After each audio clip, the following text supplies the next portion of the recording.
एक तरफ जयराम दादा और एक तरफ मथुरा प्रसाद, एक तरफ चंद्र प्रकाश चौधरी। जयराम दादा एक अपने ताकत झोंक दिए हैं और बोल रहे हैं कि इस बार हम सबको पलट देंगे इस बार गिरिडीह लोकसभा में।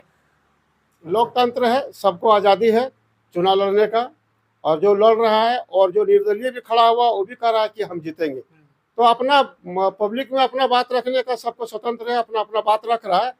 लेकिन जो हम लोग क्षेत्र में घूम रहे हैं और जो एक गिरिडीह में एक लहर है, निश्चित तौर पर इस बार 4 लाख से फिर से एनडीए सरकार। नमस्कार, आप देख रहे हैं भूचाल टीवी शो पर। लगातार अभी जिस तरह गिरिडीह में हलचल मच गया है और एनडीए पार्टी जिस तरह से हलचल मचाया है और जिस तरह से देख रहे हैं 400 पार के नारा लग रहा है, मोदी सरकार लगा रहे हैं। तो चलिए जानने का प्रयास करते हैं। यहाँ के आजसू पार्टी कार्यालय में पहुँचे हैं और जानने का प्रयास करते हैं। यहाँ पे एक दादा बैठे हुए हैं, तो चलिए सबसे पहले जानते हैं। जोहार दादा। जोहार। पहले अपना परिचय दीजिए। मेरा नाम मोहम्मद फखरुद्दीन हुआ, मैं अल्पसंख्यक मोर्चा का बोकारो जिला का अध्यक्ष हूँ आजसू पार्टी। ये आपको क्या लग रहा है गिरिडीह संसदीय क्षेत्र में कि एनडीए कितना वोट से सबसे ज्यादा लाएंगे? इस बार 4 लाख वोट से एनडीए गिरिडीह लोकसभा में जीतेगी। पूरे हिंदुस्तान में 400 सीट और गिरिडीह में 4 लाख पार। और इस बार सबसे ज्यादा अभी आप लोग जा रहे हैं गांव गांव में, तो आप लोग को किस तरह से रिस्पांस मिल रहा है गांव गांव में? बहुत अच्छा रिस्पांस है, क्योंकि माननीय चंद्र प्रकाश चौधरी जी हर समय, चाहे कोरोना काल हो चाहे उसके बाद हो, उस क्षेत्र में रहे हैं। विपक्ष है, उसका बोलने का अधिकार है, वो बोलता ही है। लेकिन वास्तविक में आज तक जितने भी सांसद बने हैं, चंद्र प्रकाश चौधरी जितना क्षेत्र में दौरा किए हैं और पब्लिक के बीच में रहे हैं और गिरिडीह के लेकर के, चाहे वो दिल्ली में भी रहे हैं, तो हर समय गिरिडीह का चिंता किए हैं और हर समय वहाँ पे कोई न कोई मंत्री से, केंद्रीय मंत्री से मिले हैं और वहाँ से योजना लाने का काम किए हैं। आप देखे होंगे कि वर्षों से डीसी ट्रेन जो बंद था चंद्रपुरा से कतरास धनबाद तक के, वो माननीय चंद्र प्रकाश चौधरी अपने प्रयास से डीसी लाइन को चालू करने का काम किया और पूरे इस इलाका का जो लोग सब्जी बेचने जाता था कतरास वगैरह, और कतरास से जो लोग भी आते थे और धनबाद जाता था, उन लोगों के लिए बहुत सुविधा हुआ। और ये बहुत बड़ा एक ऐतिहासिक काम हुआ। जो ट्रेन वर्षों से बंद थी, तो माननीय चंद्र प्रकाश चौधरी ने उसको चालू करने का काम किया।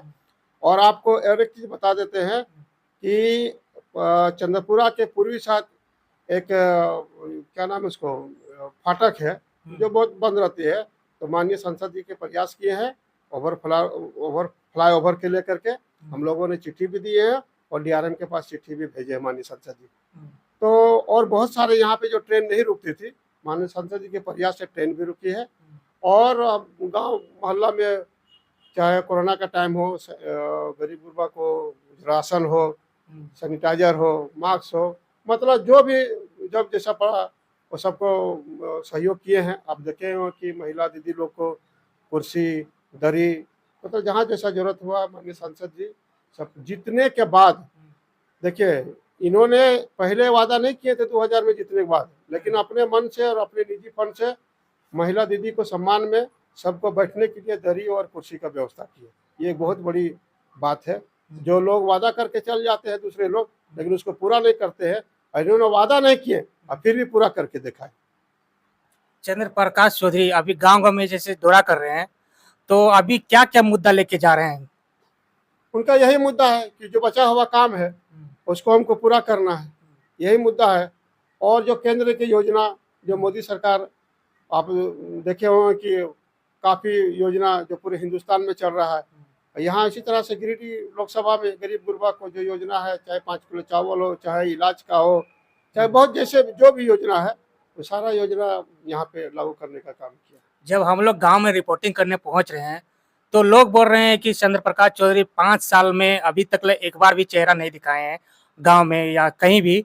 तो इस पर आप क्या बोल रहे हैं? नहीं, ये जनता नहीं बोलता होगा, वो विपक्ष का जो नेता होगा, कार्यकर्ता होगा, वो बोलता होगा। जनता का भी थोड़ा कुछ आवाज आ रहा है, जनता लोग भी बोल रहे हैं। हो सकता है कि इतना बड़ा लोकसभा क्षेत्र है कि हो सकता है कि हर जगह नहीं जा पाए होंगे, क्योंकि 2 साल तो उनका कोरोना काल में चला गया और हर लोग अपने अपने घर में 2 साल रहे, किसी के साथ कोई मीटिंग भी नहीं कर पाए। एक रिलेशन जो इसका रिश्ता था, वो एक दूसरे घर में लोग नहीं जाता थे, तो क्षेत्र के बाद छोड़ दीजिए। रहा 3 साल, 3 साल में जहाँ तक हुआ, इतना बड़ा एरिया है, तो जहाँ तक माननीय सांसद जी दौरा कर पाए, लोगों के बीच में जा सके, नहीं जा पाए होंगे कुछ जगह पे जहाँ पे लोगों को नाराजगी होगा, लेकिन यहाँ के जनता के प्रति उनका हर समय सुख दुख में ख्याल रखने कोशिश किए रखने का। एक तरफ जयराम दादा और एक तरफ मथुरा प्रसाद, एक तरफ चंद्र प्रकाश चौधरी। जयराम दादा एक अपने ताकत झोंक दिए हैं और बोल रहे हैं कि इस बार हम सबको पलट देंगे इस बार गिरिडीह लोकसभा में। लोकतंत्र है, सबको आज़ादी है चुनाव लड़ने का, और जो लड़ रहा है और जो निर्दलीय भी खड़ा हुआ वो भी कह रहा है कि हम जीतेंगे। तो अपना पब्लिक में अपना बात रखने का सबको स्वतंत्र है, अपना अपना बात रख रहा है। लेकिन जो हम लोग क्षेत्र में घूम रहे हैं और जो एक गिरिडीह में एक लहर है, निश्चित तौर पर इस बार 4 लाख से फिर से एनडीए सरकार यहाँ पे क्या नाम है 400 में 399 में एक बढ़ करके 400 में भागीदारी निभाएगी गिरिडीह से। इस बार आशु पाटे क्या कुछ अलग क्या म्यूजिक चलाएंगे क्या? देखिए हर पार्टी का अपना अपना कुछ ये रहता है, और इस बार भी अपना है, हमारा रणनीति है जो हम लोगों के बीच में जाते हैं, वोट मांगते हैं, जो सबके सामने नहीं बोल पाते, लेकिन पब्लिक के बीच में हम लोग जाकर उस बात को रखते हैं। अलग म्यूजिक तो रहता ही है, हर बार हर कोई ने कुछ कुछ अपना अलग म्यूजिक रखता है। समय पे आएगा, भी है टाइम हम लोग दिखाने का। आप लोग गिरिडीह क्षेत्र में आप लोग सबसे कितना मेहनत कर रहे हैं, गांव गांव में जा रहे हैं? देखिए हर जगह हर पंचायत में कैडर है और अपना अपना तैयारी हर जगह लोग कर रहे हैं, और कहीं कोई ऐसा बूथ नहीं है जहां अभी तक जो आशु पार्टी चाहे बीजेपी के लोग हैं जो नहीं पहुंचा है पब्लिक तक। सारे लोग मेहनत कर रहा है, और अभी 9-10 दिन और बाकी है, और आपको देखने का मौका मिलेगा। हमको ऐसे भी अभी तो हम लोग जा रहे हैं, लोग बोल रहे हैं कि दादा आने की जरूरत नहीं है, हम लोग एनडीए सरकार को ही हम लोग वोट देंगे। इस बार जीतेंगे तो चंद्र प्रकाश चौधरी क्या क्या काम करेंगे? हम तो पहले बोले जो बचा हुआ काम है उसको पूरा करने का काम करेंगे। स्थानीय लोगों को क्या करेंगे? स्थानीय लोग को जहाँ पे जैसे चंद्रपुरा है, चंद्रपुरा एक पावर प्लांट है, यहाँ पे जो होता है, यहाँ पे जो भी आज तक जो काम कर रहा है स्थानीय लोग ही काम कर रहा है। आने वाला दिन माननीय सांसद जी प्रयास किए यहाँ पे 850 यूनिट का प्लांट के लेकर के, और उम्मीद है कि हमको लगता है कि बहुत जल्द यहाँ पे 850 यूनिट का प्लांट आने वाला है, और माननीय सांसद जी के प्रयास से यहाँ पे जो भी काम करेगा यहाँ के स्थानीय लोग ही करेंगे काम। पिछले चंद्र प्रकाश चौधरी का जो संसदीय क्षेत्र में पिछले 5 साल के कार्यकाल में क्या क्या काम किए, 5 ऐसे काम बता सकते हैं? हम तो पहले आपको गिना चुके हैं कि यहाँ पे बरसों से डीसी लाइन ट्रेन बंद था, उसको चालू किए, और कम से कम 5-6 ट्रेन ऐसा था जो यहाँ पे नहीं रुकती थी, जो दिल्ली या पटना वगैरह जाने में, या फिर क्या नाम है पंजाब वगैरह जाने में जिनको दिक्कत होती थी, वो ट्रेन के यहाँ ठहरा हुआ। उसके बाद तेलों में जो ट्रेन नहीं रुकती थी, तेलों में वहाँ रुकवाने का काम किए, और आप सुने होंगे कि डुमरी में केंद्रीय विद्यालय वो लाने का वहाँ पे सर्वे भी हुआ है, और माननीय मंत्री जी क्या नाम है सांसद जी का बहुत बड़ा योगदान उसको प्रयास है। तो ऐसे ऐसे हजारों काम है, और हम लोगों ने माननीय सांसद जी ने एक पूरे गिरिडीह जनता को एक किताब भी शायद फेसबुक माध्यम से, यूट्यूब के माध्यम से जारी किया गया है कि हमने आज तक पूरे 5 साल में क्या काम किया। ये मतलब ये सिर्फ माइक में बोलने का चीज़ नहीं, देखने का चीज़ है और दिखाने की चीज़ है, इसीलिए उन्होंने किताब एक जारी किया है कि देखिए आज तक हमने क्या काम किया। इस बार अगर आशु पार्टी इस बार जीत हासिल कर लेते हैं तो क्या जनता के लिए रोजगार का, एजुकेशन के लिए क्या बात करेंगे? अभी तक सदन में बात नहीं रखे, सबसे ज्यादा अभी जो महमाया जो है वो अभी रोजगार के लिए और एजुकेशन के लिए। हम पहले भी बोले कि माननीय सांसद जी ने जब चंद्रपुरा में 850 यूनिट का जब बात कर रहे हैं, तो जब यहाँ प्लांट लगेगा तो निश्चित तौर पर तो रोजगार मिलेगा, और जब केंद्रीय विद्यालय के डुमरी में अगर खोलने का बात कर रहा है तो वहाँ तो शिक्षा मिलेगा। तो आपका दोनों बात जो आप रखे मेरे पास, शिक्षा के लेकर के और आपका रोजगार के लेकर, ये दोनों बात एकदम ये है कि माननीय सांसद जी पहले प्रयास किए हैं, जीतने से पहले से ही प्रयास कर रहे हैं कि हमको डुमरी में केंद्रीय विद्यालय खोलना है, और जहाँ पे यहाँ पे यूनिट जो आ रहा है वो माननीय सांसद जी का प्रयास उनका रहा है, और जब जब यहाँ मीटिंग में आए, चाहे वो चेयरमैन के पास हो चाहे यहाँ है, उन्होंने बार बार ये बात को रखा है कि जितना जल्दी से जल्दी हो या यूनिट आए, और आएगा तो प्लांट तो रोजगार मिलेगा।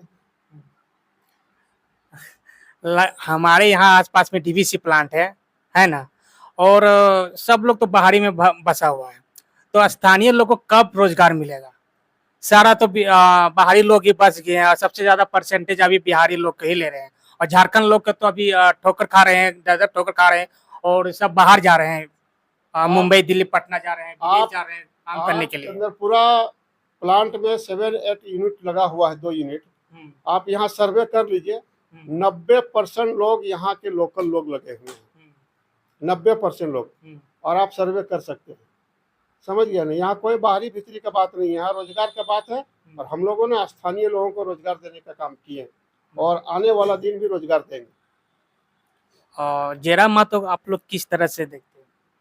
कोई नहीं, हम तो पहले बोल दिए कि सबको लोकतंत्र में आज़ादी है, सब अपना अपना चुनाव लड़ने का।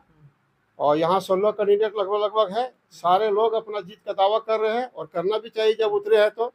लेकिन जनता जनार्दन है, जनता जान रही है कि हमको किसको वोट देना है और दिल्ली में किसको सरकार में बैठाना है। इसलिए जो कैंडिडेट खड़ा है वो अपना मेहनत करे, अपना तैयारी करे, अलग बात है। लेकिन आएगा तो चंद्र प्रकाश चौधरी। जैसे मीडिया के सामने जयराम दादा बताए थे कि नामांकन के दाखिल जब करवाए थे उसमें केस हुआ था, तो बोल रहे थे कि विपक्षी पार्टी लोग ये किए हैं, बीजेपी जेएमएम के पार्टी लोग। क्या बोलेंगे इस बारे में? आरोप लगा रहे हैं जयराम। आरोप लगाना तो वो भी लगा सकता है, लेकिन उस विषय में हम बहुत ज्यादा कुछ नहीं बोलना चाहते हैं, क्योंकि मेरा पर जब केस लोकतंत्र का यही नियम है क्या? लोकतंत्र के नियम नहीं, लोकतंत्र के नियम देखिएगा तो फिर कानून भी आपको देखना होगा। और हम उससे ज्यादा टिप्पणी नहीं करना चाहते, क्योंकि वो प्रशासन के काम है और चुनाव आयुक्त का काम है, इसलिए हम उसमें बहुत ज्यादा कुछ नहीं बोलना चाहते। ओके, तो आप देख सकते हैं यहाँ पे कुछ बात रखें, तो चलिए इस वीडियो को समाप्त करते हैं। जोहार। जोहार।